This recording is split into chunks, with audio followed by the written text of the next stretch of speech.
오늘 저희가 이 봉독한 미가서는 저희가 많이 듣고 또 성경의 한 부분을 담당하고 있는 미가서를 기록한 하나님께 받아 기록한 미가의 그 메시지와 더불어 자신의 독백을 담고 있는 책입니다. 그 부분에서 이제 결론 부분에 해당하는 7장의 한 부분을 저희가 읽게 됐습니다. 저희가 소망을 하나님께 둔다. 또 저희가 첫날에 고백했던 소망을 노래한다. 우리 혼자가 아니라 이 아름다운 소망을 함께 나누고 가정과 교회가 나누어 나가기 원한다는 그런 내용의 말씀을 저희가 함께 나누고 기도했는데, 또 어제는 그 소망을 읽어가는 것, 성경을 통해서 읽어가는 것을 저희가 함께 나누었는데, 오늘은 그 소망을 기도하는 시간을 어떻게 가질 것인지를 생각하기 원합니다. 즉 어제까지 말씀에 머물러서 있으면 머릿속에 맴도는 하나님이 될 것입니다. 머릿속에만 있는, 그러나 우리 삶에 다가오지 못하고 우리가 접근하지 못하는 하나님, 그냥 이렇게 선을 그어놓고 뭔가 우리 안에 역사를 이룰 것 같이 보이지만 다 이념적인 것이지 실제로 우리 안에 터치하지 못하는, 스스로 하나님을 제한하는 그런 자리에 우리가 있게 됩니다. 즉 기도라는 과정을 통해서 우리가 발견한 하나님, 성경에서 발견한 이 소망의 하나님을 찾아서 그 역사들을 바탕으로 기도해 나가는 과정들이 진실로 믿음을 고백하는 거라는 거예요. 그것이 없으면 껍데기만 이렇게 멋있게 있는 모양이 됩니다. 공허한 그리스도인이 되는 거죠. 하나님을 경험하지 못하고 발견하지 못하고, 물론 하나님은 그래도 은혜를 주셔서 경험하는 일이 생기겠지만 더 적극적으로, 더 구체적으로 힘을 다해서 그 자리에 서지 못하게 됩니다. 오늘 저희가 읽은 이 미가는 히스기야라고 하는 왕, 그 어간 시대에 살았던 선지자인데, 유다를 중심으로 말씀을 전했고 북쪽에 있는 사마리아까지 이렇게 포괄해서 말씀을 전했던 선지자입니다.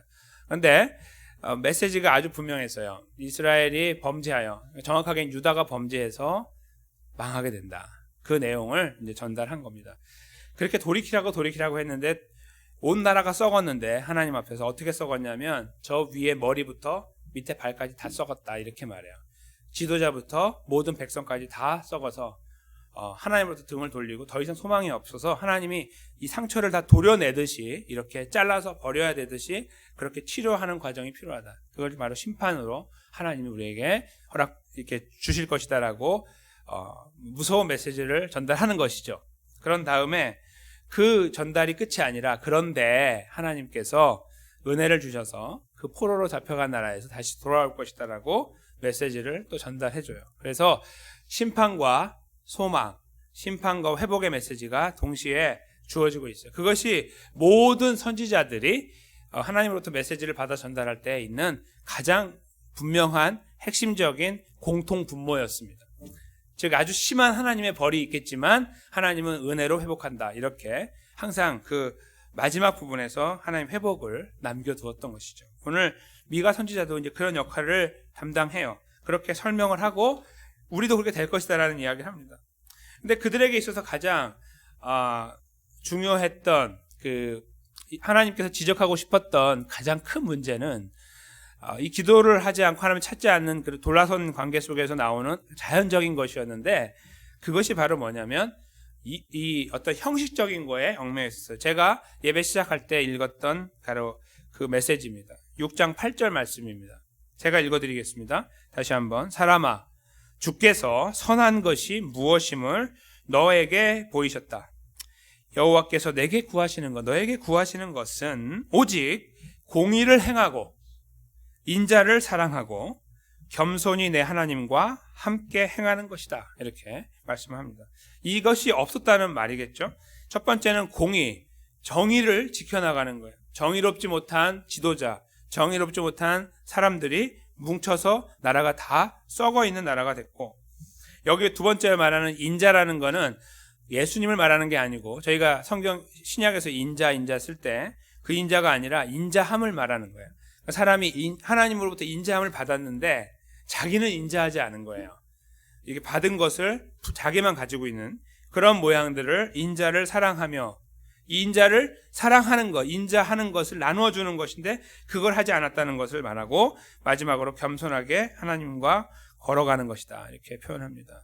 이것은 바로 기도하며 자기의 인생을 맡기고 주인 되신 하나님을 따라가는 것을 말씀하고 있는 것이죠. 그러니까 아주 복잡하게 제사를 멋있게 드리고 이렇게 건물을 멋있게 세우고 이런 것들을 하나님 요구하지 않으셨어요. 다 필요 없다. 이렇게 그런 것들 다 제끼고 정말 이 세 가지를 하고 있냐? 공의를 행하고 있느냐? 하나님이 너에게 정의로운 것처럼, 하나님이 너에게 인자한 것처럼 인자를 행하고 있느냐? 그리고 그 하나님과 겸손하게 걸어가고 있느냐? 이렇게 하나님께서 주문을 하시는 거예요. 이게 미가서의 핵심이 되는 거죠. 근데 이 마지막에 나와 있는 겸손히 내 하나님과 행하는 것의 그 근거는 본인이 오늘 본문에서 보여줘요. 이제 본인을 볼까요? 이건 본인의 독백처럼 시작하는데 7장이 잠깐 보세요. 5절에 너희는 이웃을 믿지 말며 친구를 의지하지 말며 내 품에 누운 여인에게라도 내 입의 문을 지키라. 이런 말입니다.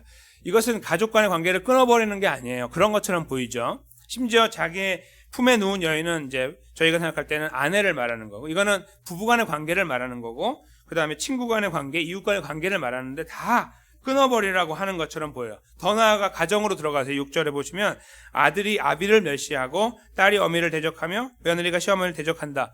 그 다 부서지는 그런 관계들 속에 있는 것을 말해서 결국은 다 원수라는 거예요. 이것은 어떤 말이냐면요, 다 원수처럼 지내라는 말이 아니라 우리가 살아가고 있는 삶, 미가가 살았던 그 상황이 너무너무 썩어 있었고 너무 부패했기 때문에, 하나님과 관계가 그렇게 떨어져 있었기 때문에 전혀 공의가 없고 인자가 없었기 때문에 나타나는 결과라는 거예요. 그러니까 다 거짓되고 다 자기 욕망을 추구하기 위해서 자기 중심적으로 바뀌어 있는 상태에서 누가 나 이 어려운 일이 있어요. 그걸 소문을 내는 거예요. 그렇죠? 당연한 거죠. 그리고 누가 나에게 도움을 청하면 그 도움을 통해서 내가 이득을 얻으려고 하는 거, 이런 일들이 막 벌어지는 거예요. 믿지 못하는 사회가 돼버리는 현상을 이 미가를 통해서 표현하고 있는 거예요. 자연스러운 결과예요. 죄 때문에 나오는, 하나님과 멀어진 관계에 나오는 자연스러운 결과는 서로 죽이고 먹고 뜯고 이런 물고 싸우는 거예요. 그런 모양밖에 없으므로 거기에 의지를 두지 말아라, 이렇게 표현하는 거예요. 그러면 자기가 하는 길을 말해줘요. 7절이죠. 오직 나는 여호와를 우러러보며 나를 구원하시는 하나님을 바라보나니 하나님이 나를 들으시리로다. 아멘. 이것이 미가가 취하고 있는 행동이고, 그리고 모두에게 나눠주고 싶은, 가르치기 원하는 그런 그 길이 되는 것입니다. 첫 번째, 여기에서 여호와를 우러러본다는 말은 다른 말로 번역을 하면 여호와를 소망한다, 그런 말이에요. 저희가 계속 소망을 지금 노래하고 있죠. 이 소망, 그 소망을 하나님께 둔다는 거예요. 세상에 두고 여기 대단해 보이는 것들, 큰 것들, 넓은 것들에 두는 것이 아니라 하나님께 두겠다. 자기는 그렇게 말하고요. 그 하나님이, 왜냐하면 우리를 구원하시기 때문인데, 그 마지막 부분에 나와 있는 하나님이 나를 들으신다는 말씀이요, 내가 하나님께 기도한다는 표현이에요. 다른 말로 바꾸면, 즉 내가 하나님께 소망을 두고, 하나님께만 소망을 두고 하나님께 기도할 때 하나님이 그 기도를 들으신다, 그런 말이에요. 그러니까 주변 사람들에게 의지하고 나 이거 비밀인데 나 이야기 좀 들어줘, 나 이거 어려운데 어떻게, 이렇게 사람들을 향해 우리가 자꾸 손을 뻗고 싶고 의지하고 싶은데 그것을 단절하라는 거죠. 그리고 자기가 갖고 있는, 나는 이렇게 할 건데 여러분들 어떻게 생각하십니까? 하고 보여주는 게 뭐냐면, 저는 소망을 하나님께 두겠습니다. 그리고 하나님께 제가 소망을 둔다고 말만 하지 않고 그 소망을 가진 하나님, 나의 진정한 소망 되신 하나님께 내가 기도함으로 가겠습니다. 이렇게 자기의 태도를 분명하게 밝히는 거예요. 이것이 진짜 소망을 가진 사람들, 소망을 하나님께 두었다, 매일매일 소망을 경험하고 싶다라고 하는 하나님 백성들이 걸어가야 될 걸음이라는 거예요. 기도하는 거죠. 하나님 앞에 우리들의 이 안에서 막 힘들게 하는 것들을 하나님께 아뢰는 거예요. 사람에게도 이야기할 수 있겠죠. 오늘 본문의 말씀은 이야기하지 말라는 것으로 완전히 단정지어서 관계를 끊는 것이 아니에요. 우리 사회 자체가 하나님으로부터 등을 돌렸다고 한다면 이 모습으로 갈 수밖에 없으니 거기 가서 저희가 도와달라고 요청하지 말라는 거예요. 하나님께 가까이 있는 믿음의 형제들, 자매들이면 몰라요. 그렇죠? 기도 부탁을 하는 거. 여기서 말하는 건 그런 것이 아니고 손을 뻗치는 거예요. 도와달라고. 그리고 내 이 하소연들을 거기다 다 뿜어내는 거죠. 근데 오늘 본문에서 미가가 그렇게 하지 말라고 하는 거예요. 진실로 하나님을 소망한다면 그 하나님 앞에 무릎을 꿇으라는 거예요.